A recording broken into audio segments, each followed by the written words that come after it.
Hello, ladies and gentlemen. Welcome back to Watch More Movies. I'm your host, Ricky, and today we are talking about the newest A24 release, The Invite. To coincide with The Invite, I wanted to talk about other relationship films similar to the drama episode, but with less toxicity.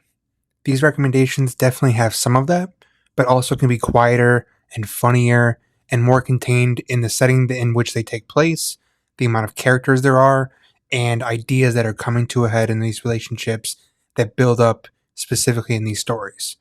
Today, we're going to start with The Invite, talk about the original film it's based on, The People Upstairs, and 5 more recommendations. The Invite, directed by Olivia Wilde, stars Seth Rogen, Olivia Wilde herself, Edward Norton, and Penelope Cruz. It follows couple Joe and Angela, played by Rogen and Wilde, one evening after Angela has invited their outgoing and friendly neighbors Hawk and Pina, Norton and Cruz, over for dinner and drinks. It might be already apparent, and especially if you follow my Letterboxd, you can see it, but I loved The Invite. Even more so, it felt so electric seeing it in a packed theater with people who all had no idea what to expect. Olivia Wilde delivers her best film to date. While I loved her debut, Booksmart, I did not care for her follow-up, Don't Worry Darling. Despite it having interesting ideas and gorgeous photography, it was not for me and did not work. Here, she really knows what she wants out of this script and her actors, including herself, that each cut and blocking of scenes come with a clear vision of what Joe and Angela have to say about each other and how that reflects the relationship between Hawk and Pina. Rogen is absolutely terrific here as this miserable character and guy and husband who just cannot seem to move on with his missteps or professional failures and wants to wallow in his misery. While Angela is someone who wants to show she has more to offer, even if not from Joe, but with these neighbors. She has an artistic and tasteful eye, but she can feel good about how she looks and hopes that she can be seen for that, not just what she has to present herself as every day. Hawk and Pina also have a rich backstory that delivers a kind of area of spoiler territory, so I don't want to get into it, but I will say the dynamic between Norton and Cruz is one of the best I've seen on screen this year. Everyone here is terrific with each other, but Hawk and Pina especially, their chemistry is electric and just so in sync with each other. Norton especially has some of the best one-liners in the entire film that got me laughing out loud. Right now, he might be my favorite supporting actor performance of the year, and I hope this film sticks around for awards season because he should absolutely be in the conversation, along with picture, screenplay, Cruz as well for best supporting actress. I don't want to touch on the catalyst and main thing that this becomes a part of the story because I watched it with the full audience and it seemed like everyone did not know what that main thing was going to be about. But when it comes to adult relationship dramas or comedies especially, the fear I always have is whenever they do this, they make the entire focus of the story about sex and lust.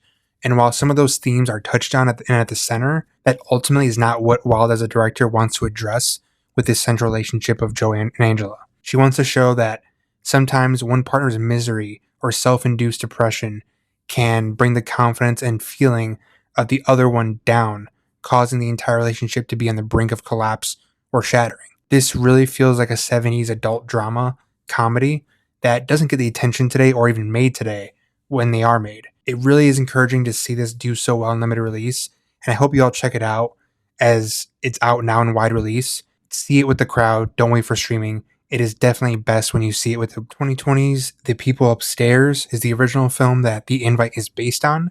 Pretty exact same premise, so no need to relitigate the details of the story.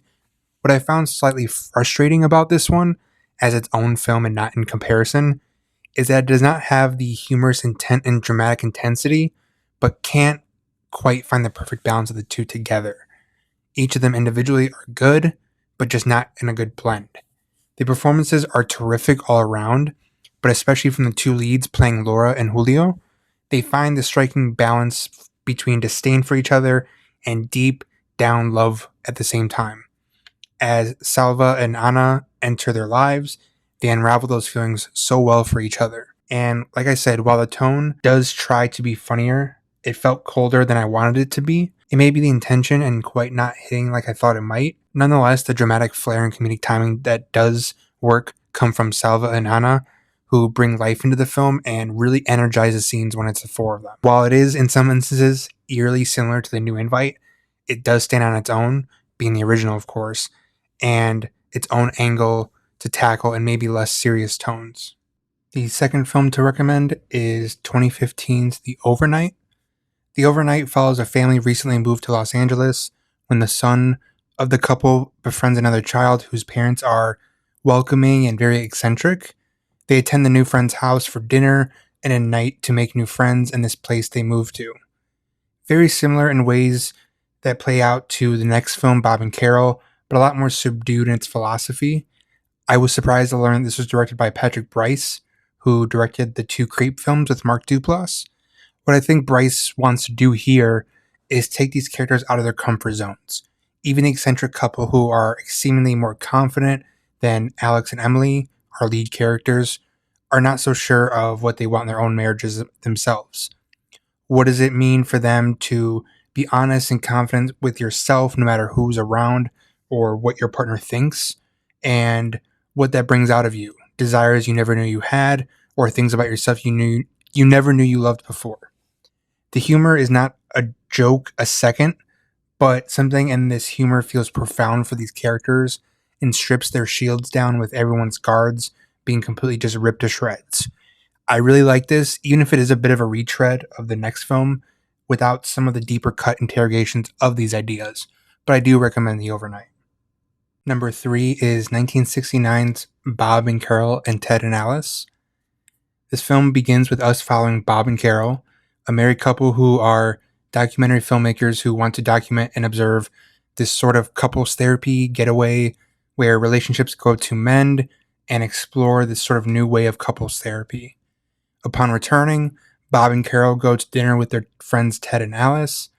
They share their experience and their newfound openness and honesty with each other and their friends. Ted and Alice are a little more stuck up and dismissive personality types.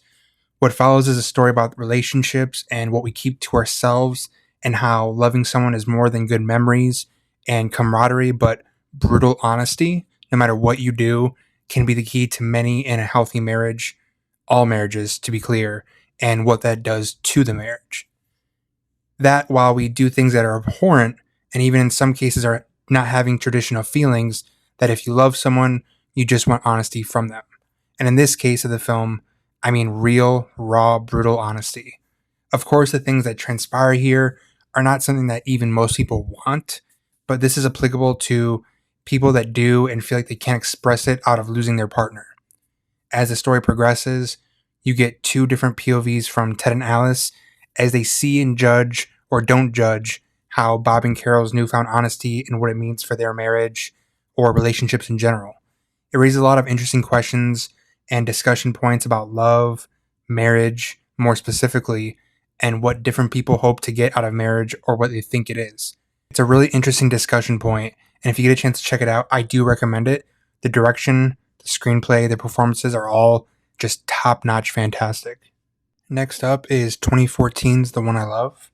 It stars Elizabeth Moss and Mark Duplass as a married couple who are in the middle of marriage counseling when the therapist recommends a weekend getaway in a countryside cottage that he sent previous patients to stay at to help their respective marriages, with what he claims is a 100% success rate.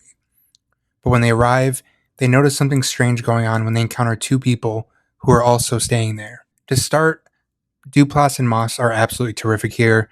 Moss is especially in a role that can become one-dimensional or redundant with the wrong actress, but she just absolutely nails it here, needing to express so much beneath the surface with rarely ever actually saying explicitly out long monologues about how she's feeling or what her intentions are.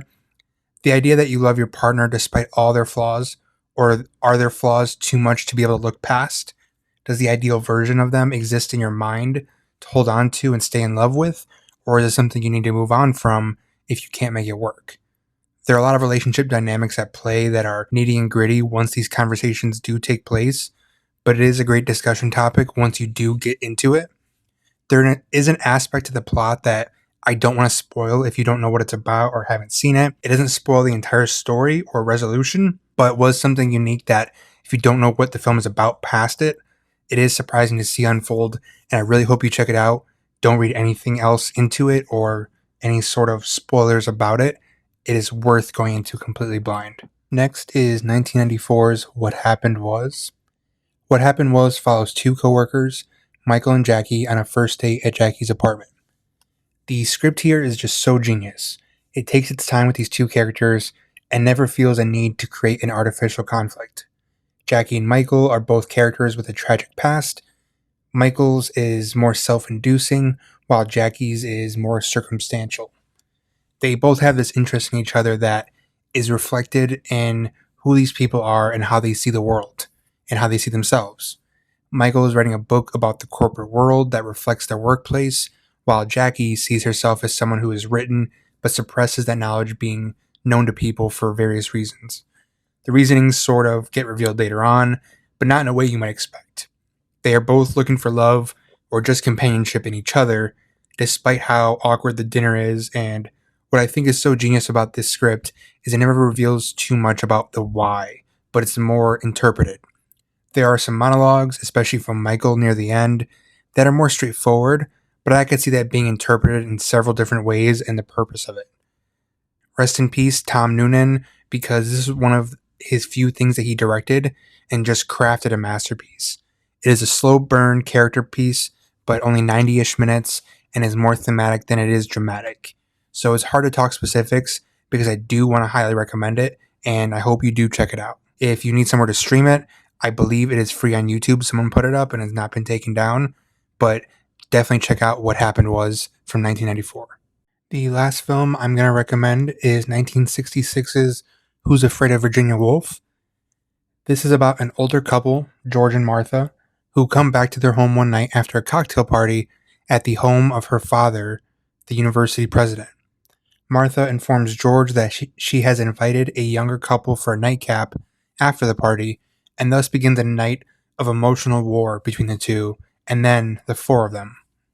While it is staged and sort of heightened for theatrical purposes, the dialogue and script are so sharp and knife slicing here that for my Gen Z listeners, if you thought the argument scene in Marriage Story was brutal and taxing, try that for nearly 2 hours, and it's that times 10. But never does it feel like it takes their arguments and has them argue for the sake of theatricality or for no reason.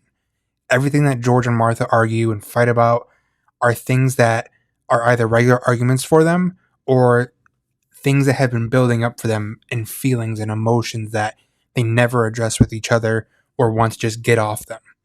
They are the worst impulses and names and insults you could think of that they just burst out of each other while having some truth to how they feel and may not be totally impulsive.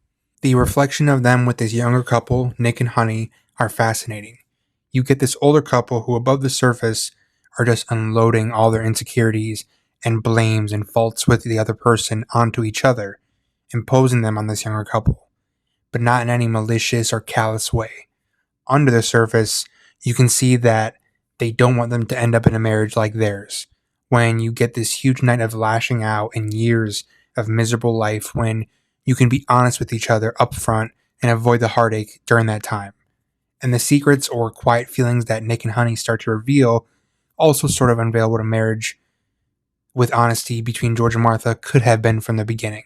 Who's Afraid of Virginia Woolf is really, really great, and it plays so well even when it feels like a stage play for the best reasons. Really brutal things and uncomfortable moments just at every scene, and I highly, highly recommend if that is your type of thing that you can keep up with. Thank you for tuning in today to another episode. Next week, I will be doing a mid-year recap of some recommendations of films that you may have missed from the first half of the year. If you haven't, please subscribe, like, and comment. It helps the show out a lot. We are on YouTube, Apple, Spotify, for social media, Instagram, Threads, Bluesky. Please respond with any other recommendations you might have. I would love to open the dialogue. If you checked out these movies based on my recommendation, let me know what you thought. But until next time, watch more movies.